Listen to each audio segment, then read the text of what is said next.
So, good afternoon, everyone. Thank you so much for having me today. My name is Tivnan. I'm the Director of Population Health Strategy and Wellbeing at EBS. EBS is a HR consulting firm, and it's a pleasure to be here to bring some information on stress management, mindfulness, and also some strategies to avoid burnout and also to help you manage your stress better.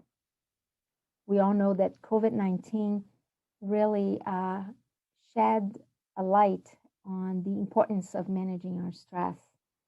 Managing our stress was already so important before the pandemic. So it just made even more important during this pandemic. There was a lot of disruption in our work, in our home, in our lives. So we really have to develop some resilience skills during this time that hopefully can last for a long time. So let's talk about what we are going to talk about in this session. We'll talk about what stress is and also what burnout is. There's a distinction between those two. We will also talk about how mindfulness can truly help us manage our stress and avoid burnout, and what the benefits are of a mindfulness practice. And many of you here today probably already meditate, which is a mindfulness practice, but there are other practices related to mindfulness, like yoga, tai chi, or even walking in nature peacefully. So there are many different ways to practice mindfulness. You just have to make sure you practice. We'll also talk about some proven strategies to avoid burnout. And what I ask you to do when we are talking about those strategies is really to do an inventory of how you are doing on those strategies. There are some strategies here that you probably heard about. So make a mental note or even write it down, the strategies that you are doing well and the ones you're not doing well. And so you can create some awareness after this webinar today and have a pretty good idea on the areas that you need to work a little more. We will also, at the end, have one slide on happiness because that is really the end goal, right, for all of us. And I want to show you particularly a research that was done on hundreds of thousands of data sets that show what are the 9 things that impact happiness. And we will end with a meditation practice.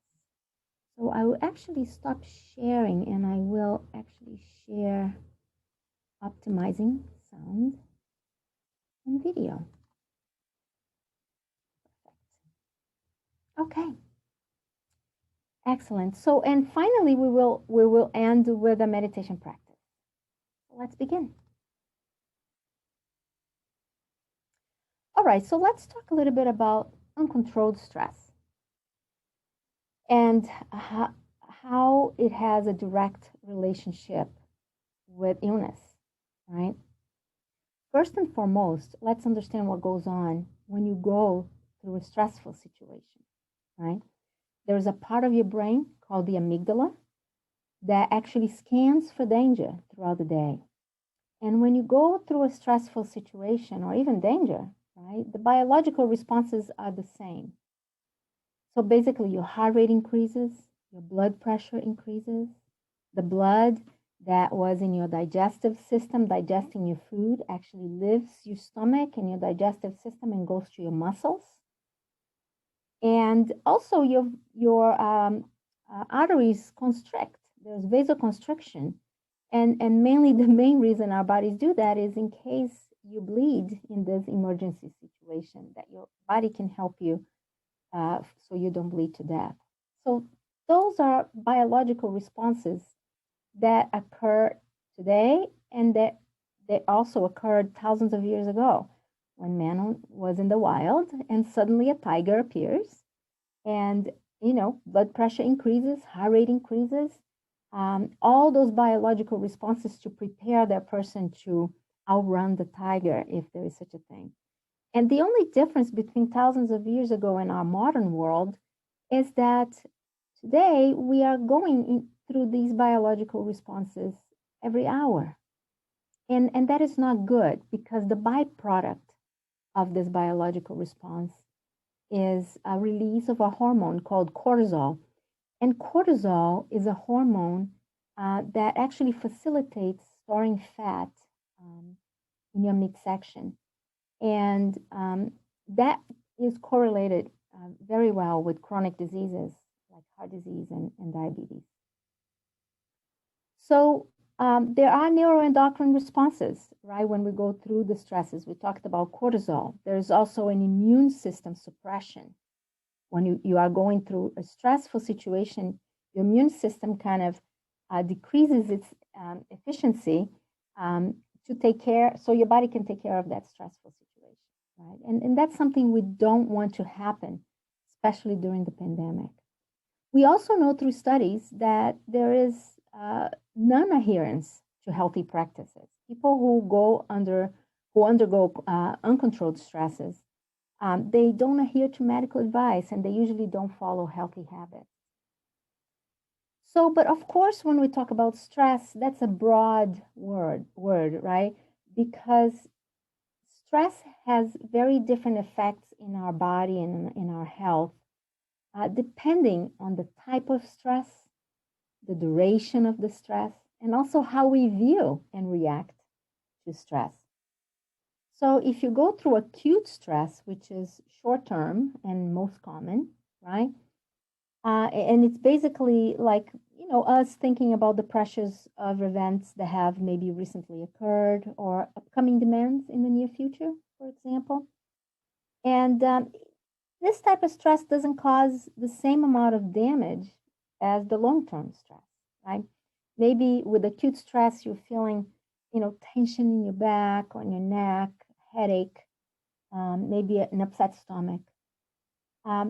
But if you have episodic acute stress, so basically the acute stress that happens too often, then that can lead to more serious health problems like high blood pressure or heart disease. And usually, an episodic acute stress is like someone who has maybe too many tasks or too many commitments and maybe poor organizational skills, or maybe just too many tasks and too many commitments, right? No matter how organized you might be, if you have too many of those, they are hard to control. But when you reach a chronic stress phase, that's more serious. And again, it can lead to burnout.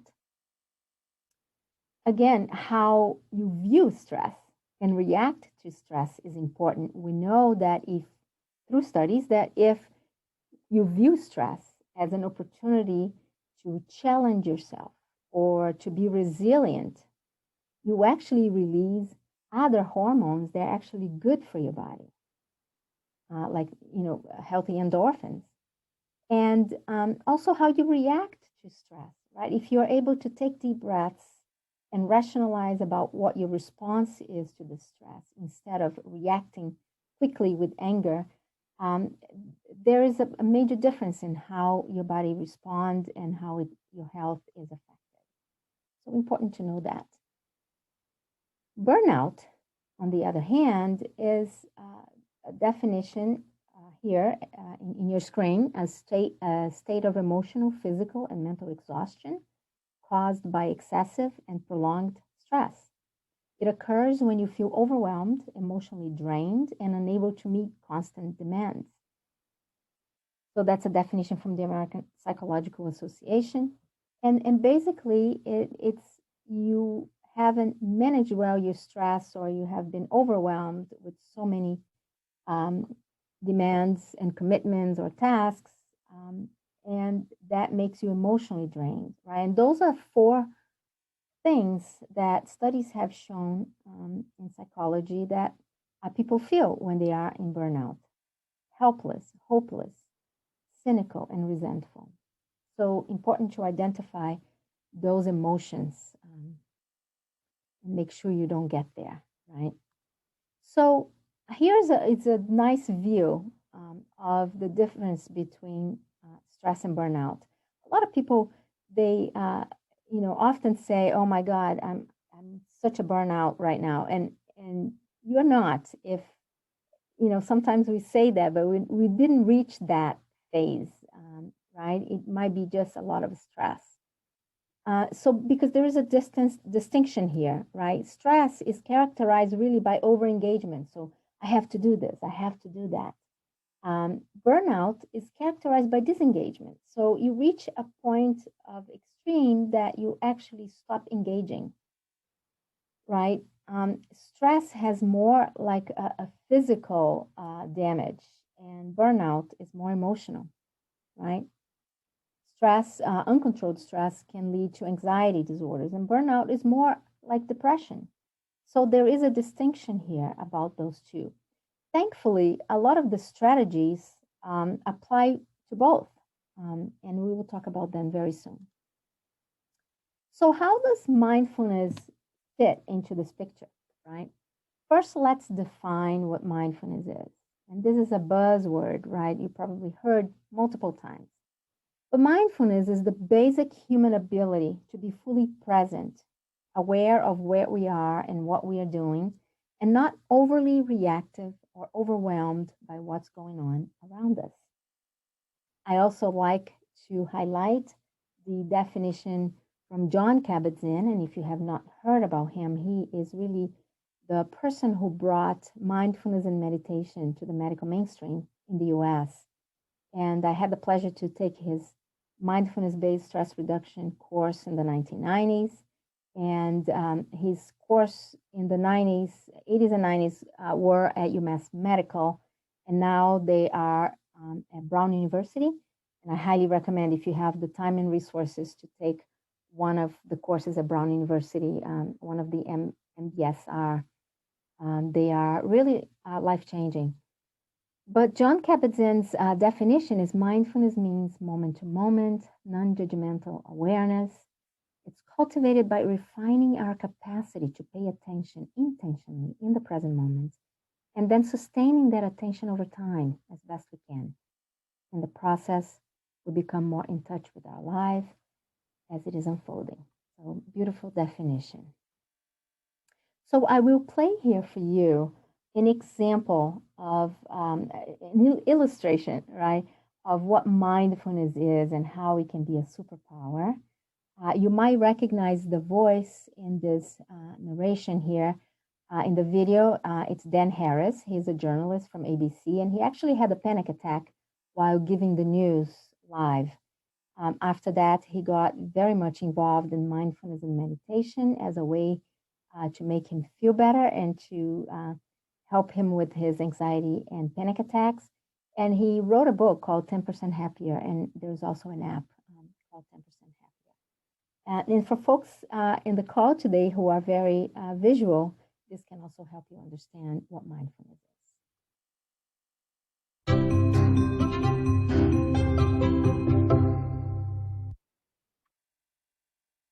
You may have heard this word mindfulness. It's become something of a buzz phrase of late. I'm going to give you one simple, serviceable definition, which is this. Mindfulness is the ability to know what's happening in your head at any given moment without getting carried away by it. Imagine how useful this could be. Just as an example, you're driving down the road and somebody cuts you off in traffic. How do you normally react? I think most of us, we normally react by having a thought, which is, I'm pissed. And then what happens next? You immediately, habitually, reflexively inhabit that thought. You actually become pissed. There's no buffer between the stimulus and your reaction. With just a little bit of mindfulness, in that same situation, you might notice my chest is buzzing, my ears are turning red, I'm having a starburst of self-righteous thoughts, I'm getting angry. But you don't necessarily have to act on it and chase that person down the road, screaming at them with your kids in the back of the car thinking you've gone nuts. Now, you might be thinking, don't I need to get angry sometimes? Aren't I justified? I would say yes, but probably not as much as you think. The proposition here is not that you should be rendered by mindfulness into some lifeless, non-judgmental blob. The proposition is that you should learn how to respond wisely to things that happen to you, rather than just reacting blindly. And that, my friends, is a superpower. How do you get it? The way to get it is through meditation. I believe that meditation and mindfulness are the next big public health revolution. In the 1940s, if you told somebody you were going running, they would have said, "Who's chasing you?" But then what happened next? The scientists swooped in, they showed that physical exercise is really good for you, and now all of us do it, and if we don't, we feel guilty about it. And that's where I think we're headed with mindfulness and meditation. It's going to join the pantheon of no-brainers like brushing your teeth, eating well, and taking the meds your doctor prescribed for you. Let me just close by saying, mindfulness is not going to solve all of your problems. It's not going to render your life a nonstop parade of unicorns and rainbows. Nonetheless, this is a superpower, and one that is accessible by you immediately.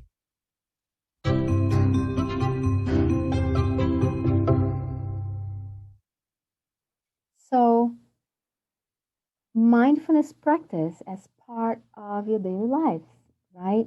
If you brush your teeth every day, practice mindfulness every day.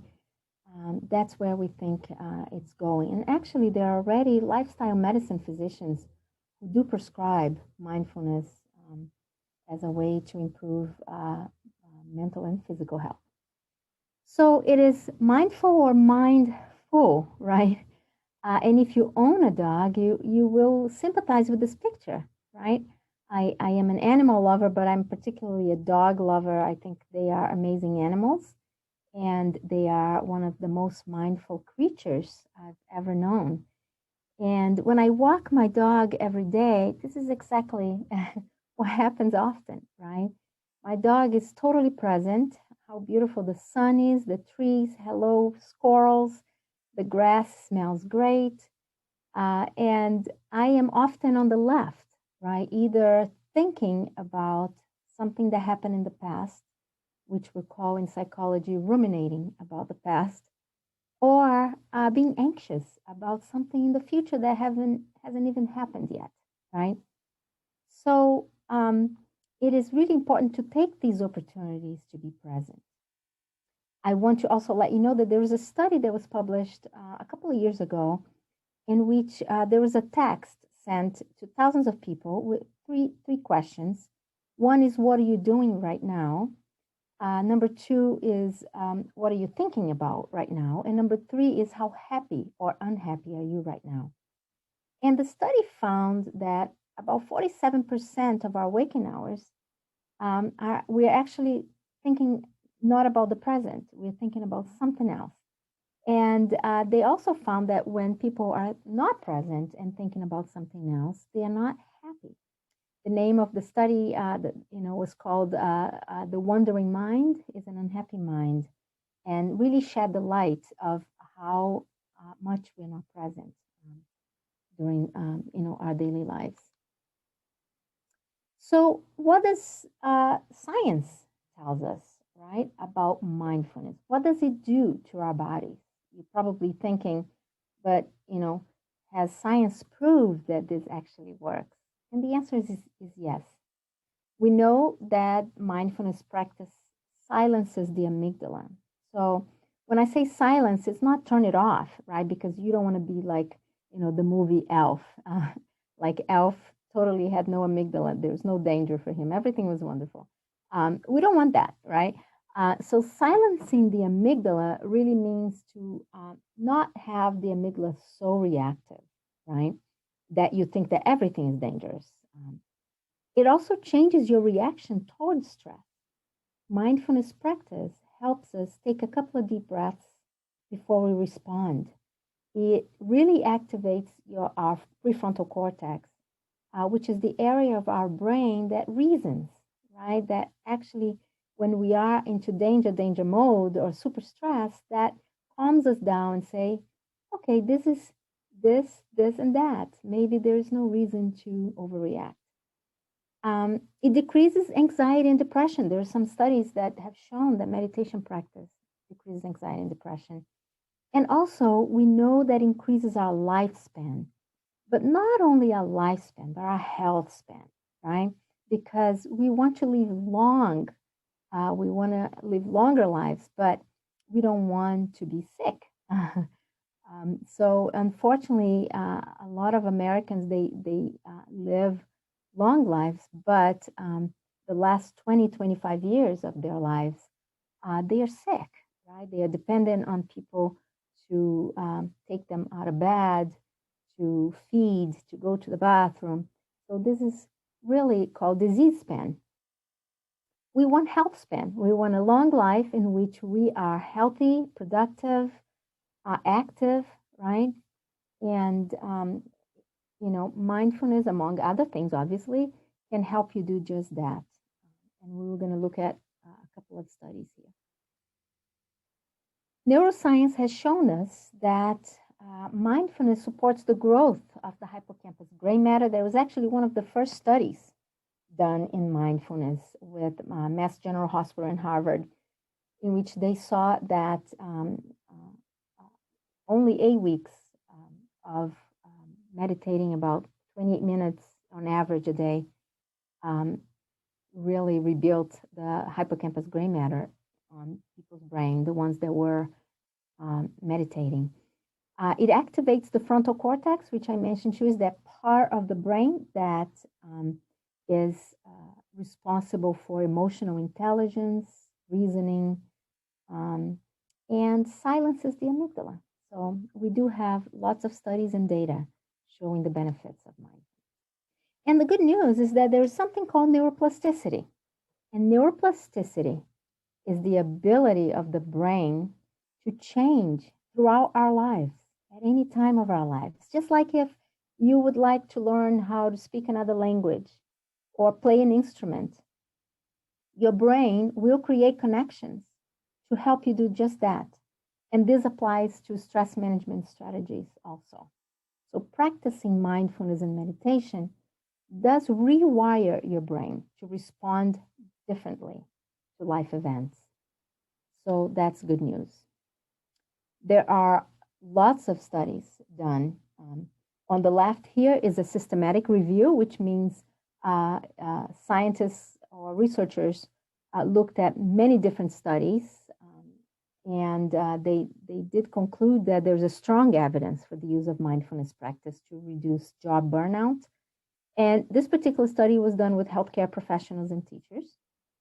And on the right here was actually a randomized clinical trial, right, which is the gold standard of studies. And they found that brief mindfulness intervention was effective in reducing stress, and again, in healthcare settings. And a lot of the studies are done on healthcare settings, mainly because that's where a lot of burnout and stress is. I want to highlight the work of Dr. Elizabeth Blackburn. She actually was a Nobel Prize winner for her work and research on telomere. And telomeres are the endings of our DNAs that predict how long we live. The longer our telomeres, longer our lifespan. The shorter our telomeres, shorter our lifespans. And from all the studies on telomeres, you can see here on the top right of your screen, everything on the right are the factors that increase your telomere. And on the left are the factors that decrease your telomere. So as you can see on the right, there's many factors here, but the ones boxed in green with an asterisk are actually the ones that have been proven to show more association, right? They're done with controlled intervention studies. And as you can see, exercise, stress reduction, and also omega-3s are the three factors, stronger factors predicting longevity. So again, stress reduction is really important. So if I haven't convinced you to meditate or to bring mindfulness strategies into your daily lives, I'm not sure what we'll do. We all want to live long and healthy.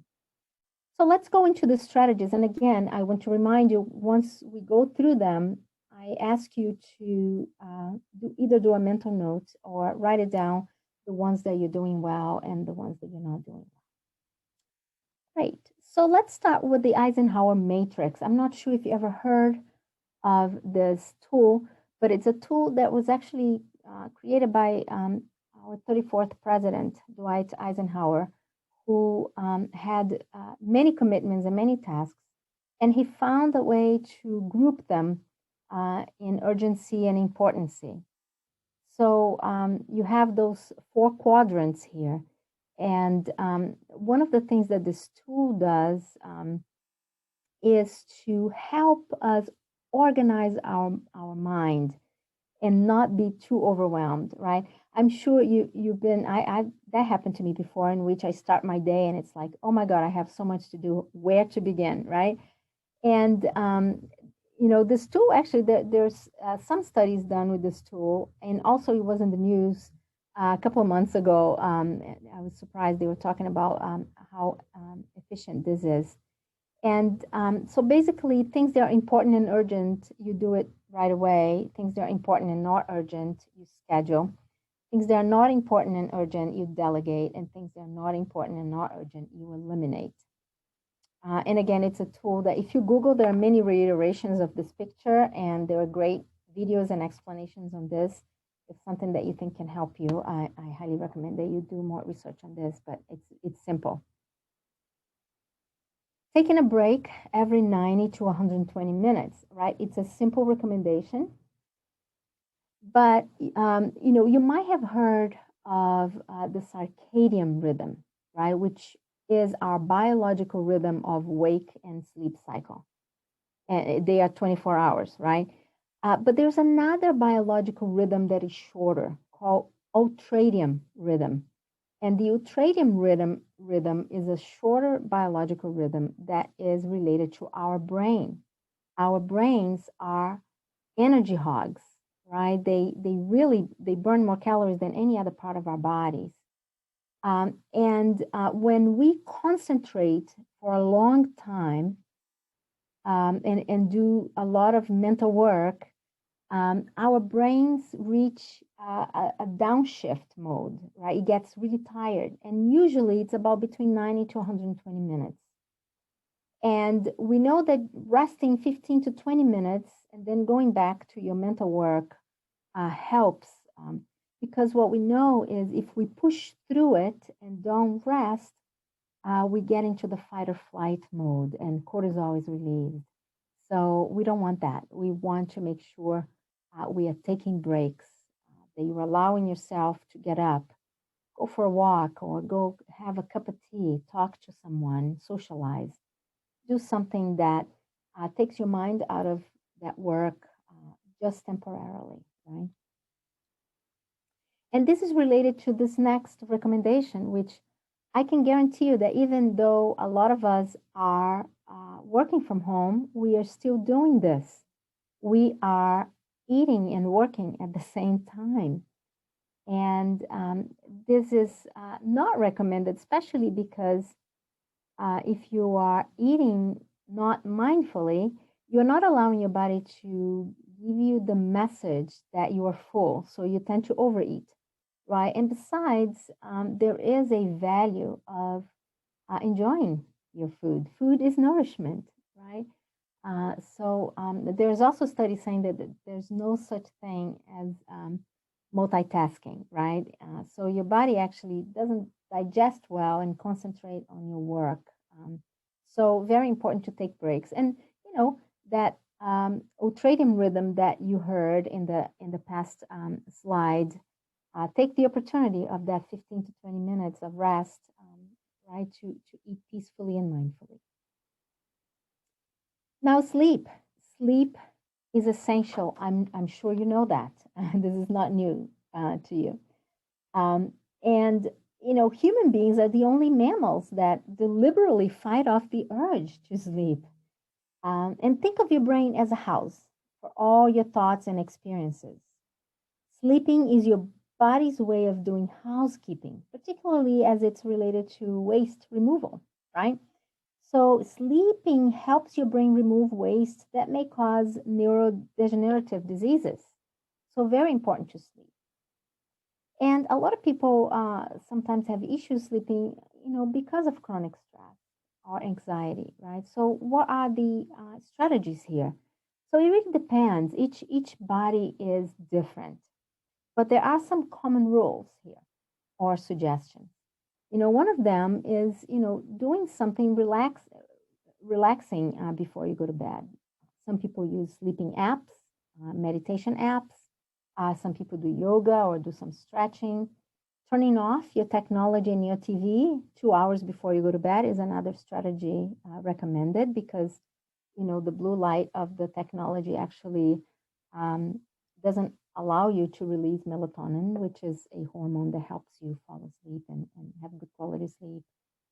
Avoiding alcohol at night.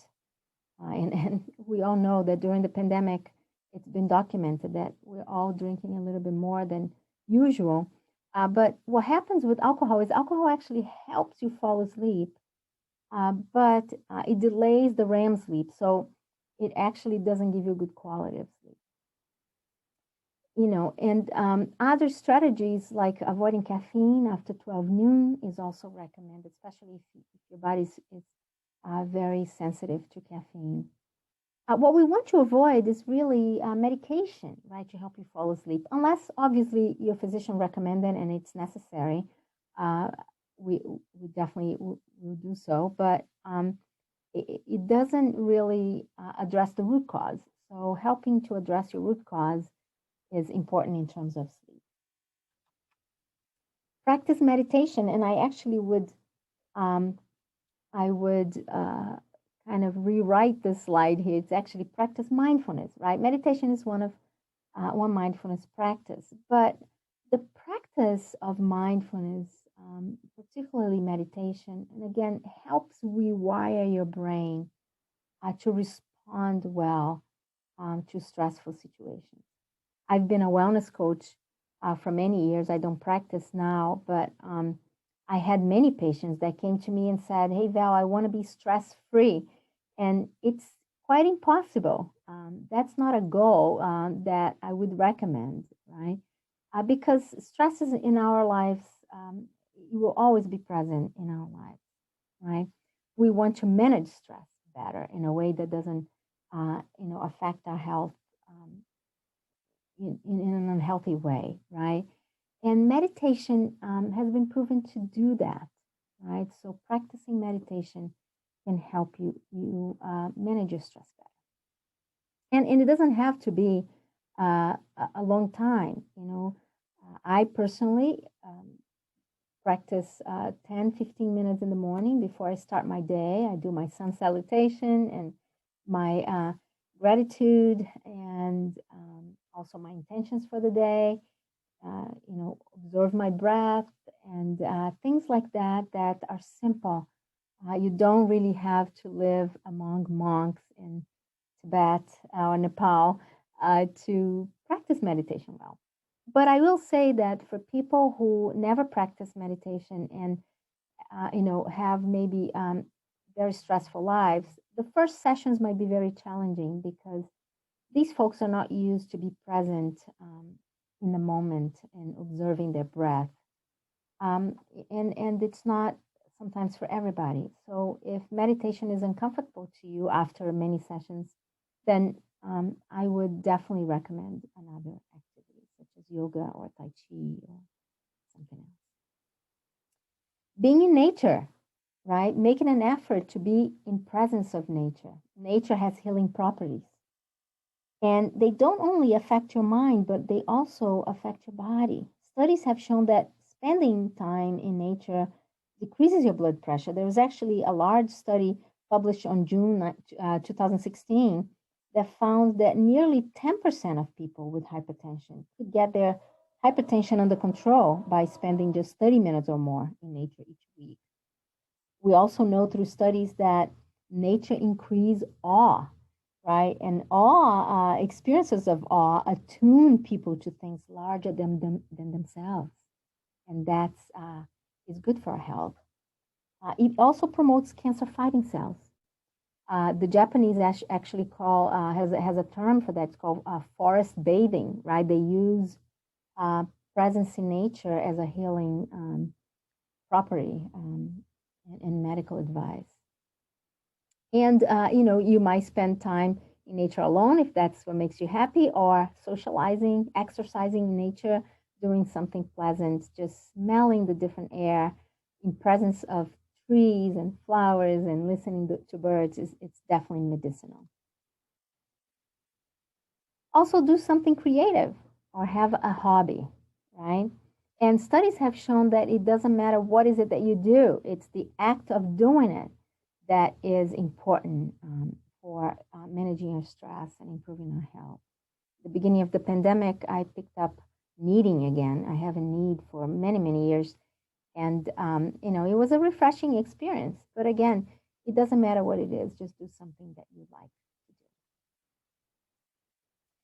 do. If you think that your diet does not affect your mental health or the way that you manage your stress, you are mistaken. Your diet is very important. B vitamins, right? They are responsible for anxiety easing and pleasure inducing neurotransmitters like serotonin, GABA, and dopamine. And you can find B vitamins on like chickpeas, lentils, yellowfin tuna, green beans. Magnesium produces calming neurotransmitters, and it can act as a muscle relaxant. And foods like almonds, spinach, sunflower seeds, and tofu, they do have magnesium. Omega-3s, remember the work of Dr. Blackburn that show omega-3s have a very good association with longevity. And omega-3s reduce inflammation, right, which can be triggered by stress and improves your mood. So foods like salmon, like fatty fishes, right, sardines, oysters, halibut, flax, and walnuts, they all have omega-3s. And the famous vitamin C also I would add here, right?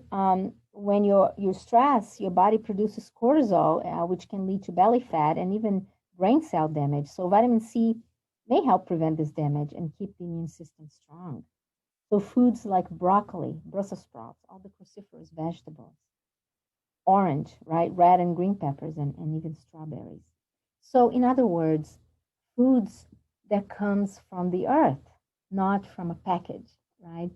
Avoiding processed foods and eating mostly unprocessed foods is definitely recommended because they have medicinal things.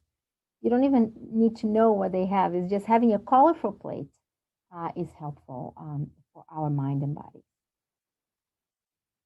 So finally, we're reaching what makes us happy. So I'm going to show you right here a quick video that shows the result of this study that I mentioned to you. And if you have never heard of the Blue Zones Project, I would highly recommend that you research about it. So the Blue Zones Project is a project that was started by Dan Buettner. And Dan Buettner is a journalist who the project was to find the areas around the world that has the highest prevalence of centenarians. So Sardinia, Loma Linda in California, Costa Rica, and Japan, for example, some areas in Japan, they all were found as the blue zones, areas where people live longest and healthiest. And there was a lot of data collected from those folks. So what Dan Buettner did in collaboration with National Geographic, right, they studied those folks and actually after they did the research with longevity, they also looked into happiness and they merged that data also with Gallup and these are the findings that they had. So let's look.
Yo, yo, mi amor.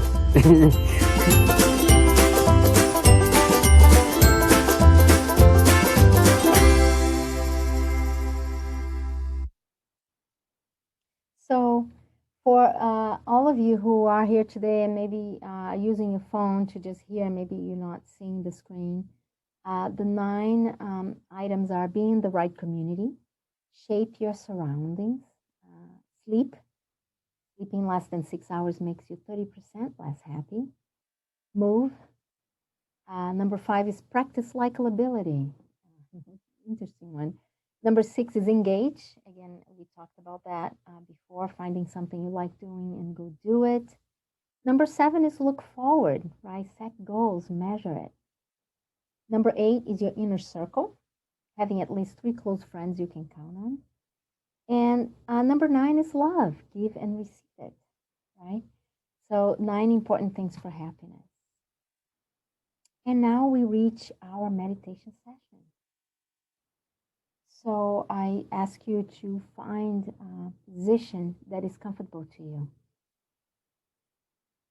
And what I ask you to do is, if you are sitting on a chair, I ask you to uncross your legs, excuse me, and keep your feet planted on the ground and your posture up.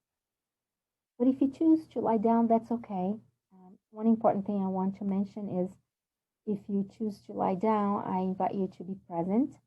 This is not a sleeping meditation that we are going to practice.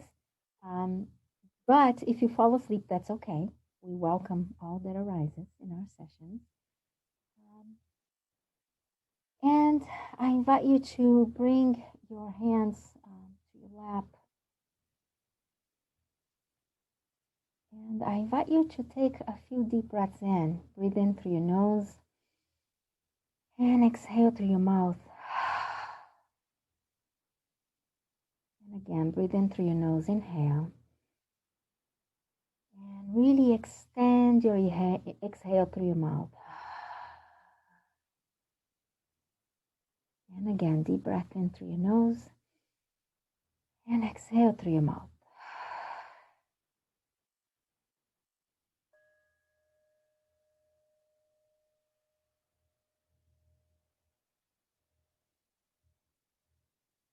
If you haven't done so, just close your eyes. Find your balance and your body's position, such as if you're seated, know you're seated.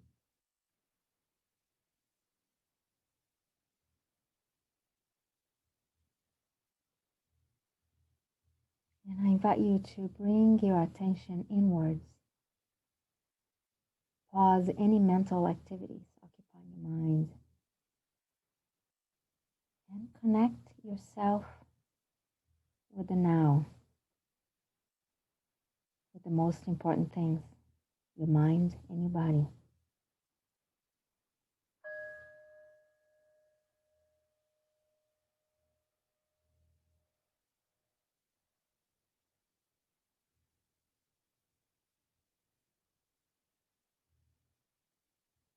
I invite you to feel the gentle pull of gravity,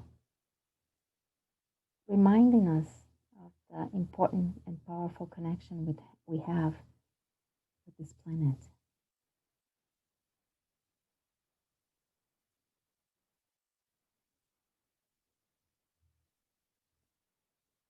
I also invite you to connect yourself with any sound wherever you are.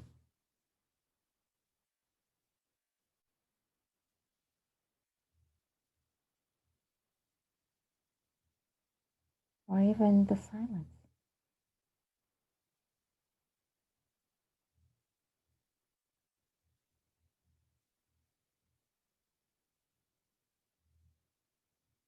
And if your mind wanders, no worries.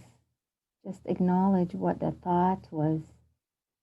And you can mentally say to yourself, not right now, and let it pass.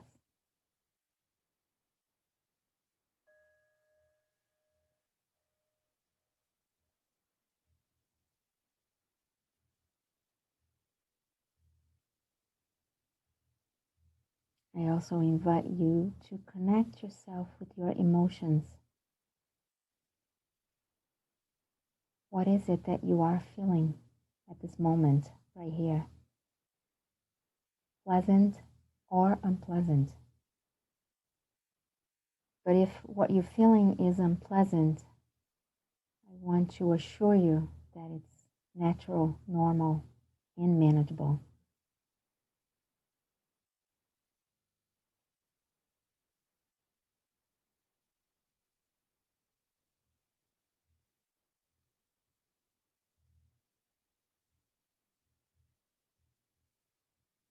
Whatever emotion that you are highlighting at this time,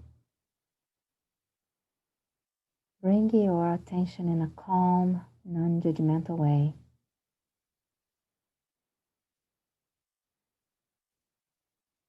As you breathe, breathing in, paying attention, breathing out, letting it go.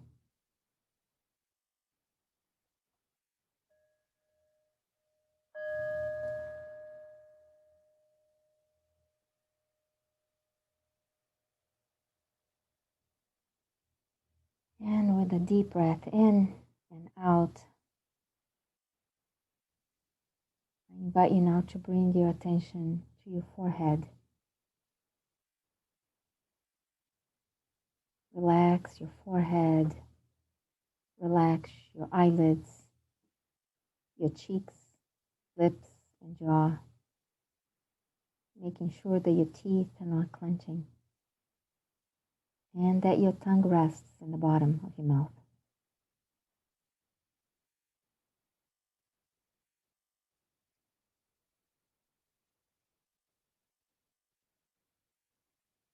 Now bring your attention to your throat and your neck, observing any tension and also observing the feeling of the air passing through your throat.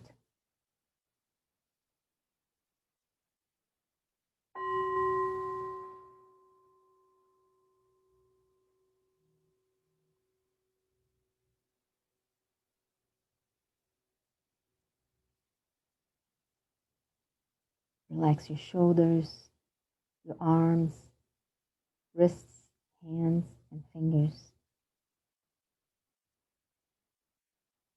Connecting yourself with your touch points,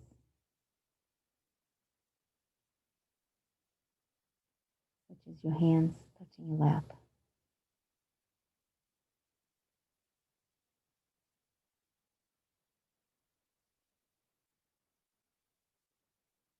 Soften your chest.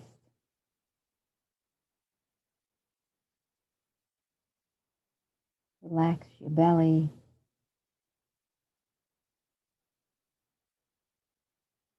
Relax your back, starting with your upper back and scanning down to the middle and lower back at your own pace.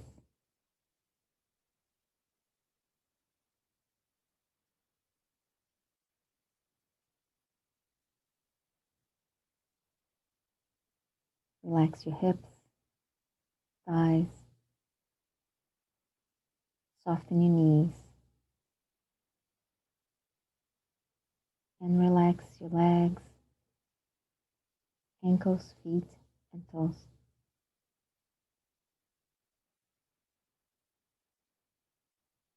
And in this relaxed state, I invite you to practice gratitude by bringing to mind your beautiful gifts, people or moments that bring you happiness, kindness, compassion.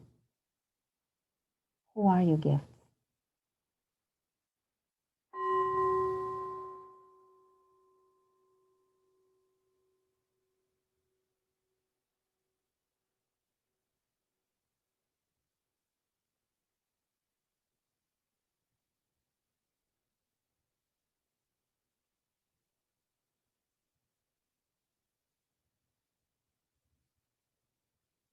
And now I ask you to connect yourself with your breath.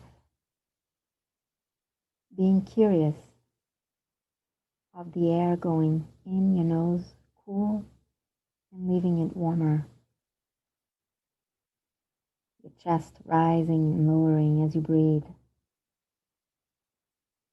And also that tiny space between inhalation and exhalation. Breathe in and breathe out. In breath, out breath.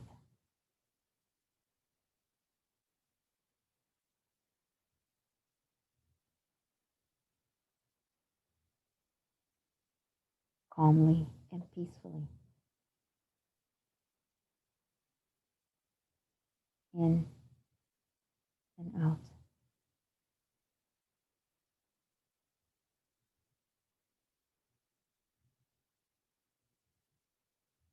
You may add a mantra to your breathing exercise,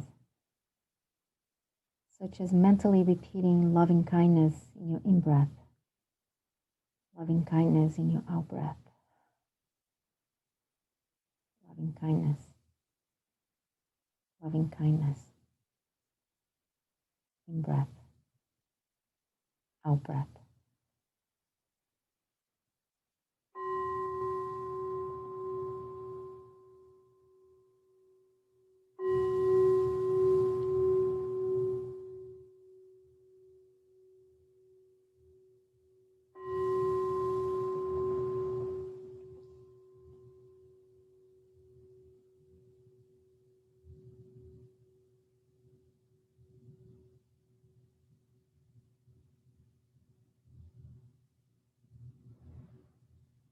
And as we reach the end of our short session, I invite you to start moving your fingers and your toes and start reconnecting with the world around you.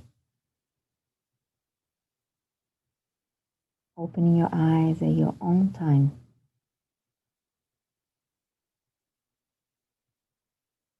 And if you'd like to join me, you can bring the palms of your hands together, bring them close to your heart. And gently bow forward. Namaste. I thank you all for being here today and listening to me. I hope this has been helpful to you and that maybe you learned something new. Or maybe if you haven't learned anything new, maybe that it was a reminder for you of important things you need to reinforce in your life. I thank you again, and I hope you have a great day. Thank you.